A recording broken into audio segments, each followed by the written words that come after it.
A bidiyon nan zan gaya muku abubuwan da ake sayan muku da sunan maganin ƙiba, abubuwan da ake baku ana ce muku maganin ƙiba ne kuna sai kuna sha, su zumar ƙiban nan ne su sauran abubuwa duk zan fayyace muku. Masu sai da zumar ƙiba da masu sayan zumar ƙiba da duk wani maganin da ake saisuwa na ƙiba a gari, duk ku matso gaba, wannan bidiyon naku ne. Bari in fara daga kan masu sai da maganin ƙiba da masu sai da zumar ƙiba. Wallahi ku ji tsoron Allah. Ya za a yi ku zauna ku dinga haɗa abubuwan da ku kanku ba ku san abin da za su iya ma jikin mutum ba, ku dinga sayan ma mutane in the name of kuna sayan musu maganin ƙiba. And the most painful and annoying part is sai ku ga an sai da magani iri ɗaya different brands, sai a ce wannan yana ƙara ma maman mace girma, wannan na ƙarin hips ne, wannan na ƙarin me, wannan na ƙarin me. Kuma maganin nan fa iri ɗaya ne, kawai dai sunan kamfanin ne ya bambanta. Sani Allah zai tambaye ku, duk wanda kuka kai kuka halaka za ku yi ma Allah bayanin dalili. Saboda ni ban ga dalilin da kai baka ma san me kake haɗa ba wai ka dinga sayan ma wasu. Now back to ku masu saye waɗanda ke so su yi ƙiba, ina za ku kai ƙiba? Tsakani da Allah ina za ku kai ƙiba? Ba ku san cewa akwai kalan ƙiban da kwata-kwata ciwo ake kallon shi ba, waɗanda suke da suna neman yadda za su yi su rage shi, ku kuma kuna nan kuna siya ma kanku ciwo. Ana idan ƙiba kuke so sai ku bi hanyar da ya dace, ba wai ku dinga shan magunikan da ba ku ma san da me aka haɗa ba in the name of wai kuna so ku yi ƙiba. Ina za ku kai ƙiba? Ba a sayar da ƙiban nan. Su dai waɗannan magunikan ƙiban da ake sayar muku mafi yawanci, let me say 99% na magunikan ƙiban da ake sayar muku corticosteroids ne ake sayan muku. So wasu kirikiri za su dinga sayan muku su, ga su nan kawai dai ku ba ku san su ba, kuna siye kuna babballawa kuna sha. Wasu kuma za su samu different brands na wani kalan corticosteroid daddaka, in suka daddaka sai su zuba a wani gari su ce muku wannan garin ƙiba ne, ko kuma a zuba a zuman nan da ake kiran muku cewa wai zuman ƙiba ne. 99% of waɗanda suke sayan muku da waɗannan abubuwan corticosteroid suke amfani da su. Za su samu zuma dai already dama zaki ne da shi, a daddaka maganin da su kansu ba su san illan shi a jikin mutum ba, su zuba a ciki su juya sai su zo su haɗa suna sayan muku, kuma ku zo kuna sha kuna ganin kuna ƙiba kuna cewa maganin ƙiba ku sha, nan ku ba ku san ruwa kuke kira ma kanku ba, wahala kuke kira ma kanku. Bari muku bayanin abin da ake kira da corticosteroids. Corticosteroids wasu group ne na magani waɗanda a ƙa'ida sai likita ne ya rubuta masu za ka sha, kuma suna cikin ire-iren maganukan da ake gani as dangerous drugs saboda abubuwan da za su iya sa mutum ya kamu da shi. Kafin in kawo muku kaɗan daga cikin abubuwan da corticosteroids za su iya sa mutum ya kamu da shi, ina so ku san cewa ko a asibiti aka rubuta ma corticosteroid ka sha na wani lokaci, ba za a ce haka kawai fa abruptly ka aje shi ba.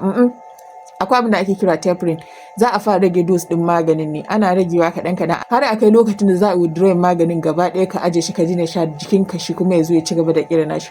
So su mutanen da suke sayar muku da corticosteroid din nan ba su ma san da wannan labarin ba, kawai dai su sun ga dai in ka sha ana yin ƙiba da shi, to ba da kawai su dinga business da ku suna baku abin da bai kamata ba, wanda wannan ƙiban da kuke gani side effect ne na wannan corticosteroid din. So yanzu ga kaɗan daga cikin abubuwan da corticosteroid za su iya sa mutum ya kamu da shi idan yana shan su. Abu na farko shine osteoporosis. Idan aka ce osteoporosis, ƙashin mutum ya rarake, so dan tuntuɓe kaɗan ka faɗi sai ka karye, abu kaɗan wani ya ɗan bige ka ko ya ɗan shure ka kawai sai ƙashin ka ya karye, ke kina nan kina gani kina shan maganin ƙiba. Abu na biyu, diabetes. Idan mutum ya daɗe yana shan corticosteroid za su iya sa ya kamu da cutar diabetes. Abu na uku, Cushing features ko kuma in ce features na Cushing syndrome. Bari in lissafa muku su, wannan ƙibar da kuke yi a cikin nan ta faɗo. Su waɗannan Cushing features ɗin sun haɗa da weight gain, wato ƙiba. So under wannan weight gain ɗin akwai wuraren da zaka ga ƙiban yahi yawa. Na farko akwai abin da ake kira dorsocervical fat pad. In other words ana kiran shi da buffalo hump.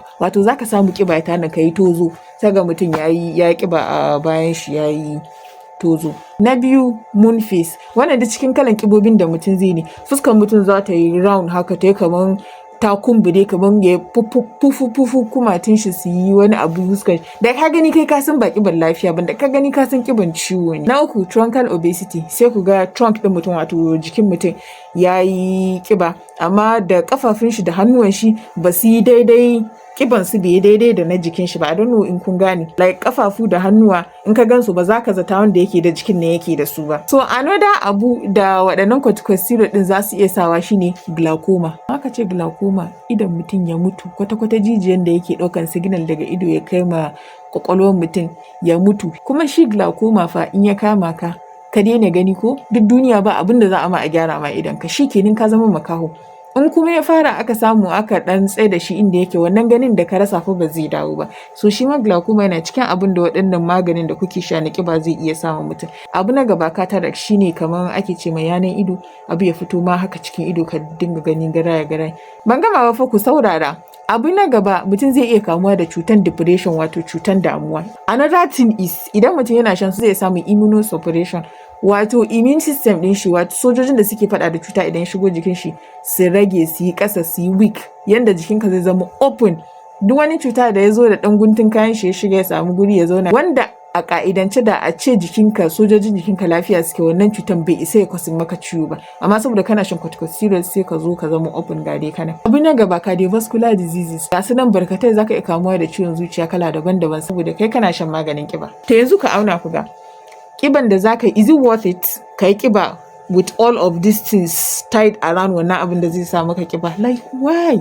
Ya kamata mu san abin da muke, mu rufa mu kan mu asiri. Ki zauna yanda kike, in kina so ki kiba ki ci abinci mai kyau, ki zauna ki huta, ki samu nutsuwa, ki samu kwanciyar hankali. Akwai kuma waɗanda duk duniya in za a taru a basu abubuwan cikin duniya ne su ce ba za su kiba ba, haka halittan su yake, ba maganan kiba. Amma an zo ana ce muku wannan ki sha maman ki zai girma, wannan ki sha hips ɗin ki zai girma, wannan ki shafa, wannan wani lokaci ba sai ko ya gaya ma ba, ya kamata kai amfani da brain ɗinka kai tunanin abubuwan ga basi. Yanzu misali, akwai wanda za su suna sai muku su, in kuka kalle su ku kanku kun fi su kyan kallo, kun fi su kiba, kun fi su komai, amma suna ce muku sai ku yi amfani. Su me yasa ba su yi amfani da shi a jikinsu ba suka ƙara? Kamata ya ku gani example gare su kafin su kawo muku ku yi amfani da shi. To kun dai ji waɗannan maganin da kuke sha na kiba, da su zumomin kiba, da su garurrukan kiba, da koma dai menene da kuke sha na kiba, yawanci kun ga abubuwan da suke amfani da shi, kuma ina abin da suke amfani da shi kun ji na lissafa muku abubuwan da za su iya sa mutum ya kamu da shi. In kunni ya ji, jiki ya tsira. Allah ya sa mu dace.